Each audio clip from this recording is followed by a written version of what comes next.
Konflik Rusia dengan Ukraina disebut sebagai awal Perang Dunia Ketiga. Hal tersebut pun telah disampaikan oleh ekonom Amerika kelahiran Turki yakni Nouriel Roubini. Namun ia memprediksi perang dingin selanjutnya akan dilakukan oleh Amerika Serikat dan China. Pasalnya, kedua negara ini kian memburuk hubungannya yang akan berbuntut pada Perang Dunia Tiga. Roybini menyebut tentara terlibat dalam pertempuran yang berbeda dengan Perang Dingin, di mana negara-negara berusaha untuk saling mengalahkan secara politik. Hal ini disebutnya akan memicu maksud kami konfrontasi antara Amerika Serikat dan China mengenai masalah Taiwan. Roubini yakin konfrontasi langsung akan terjadi dalam 5 sampai 10 tahun ke depan. Telah dilaporkan secara luas bahwa Presiden China Xi Jinping mengawasi invasi Rusia ke Ukraina dengan cermat.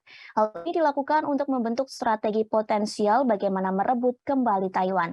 Roubini yakin penyatuan kembali China dengan negara kepulauan Asia Timur itu adalah prioritas utama yang ia harap dapat menjadi warisannya. Roubini melihat peristiwa di masa depan sebagai pemicu yang akan meledakkan Amerika Serikat dan China menjadi perang panas besar-besaran. Terkait masalah China, Roubini mengkhawatirkan beberapa hal, satu di antaranya terkait kesepakatan kemajuan strategis China dalam upaya pengendalian data dan teknologi.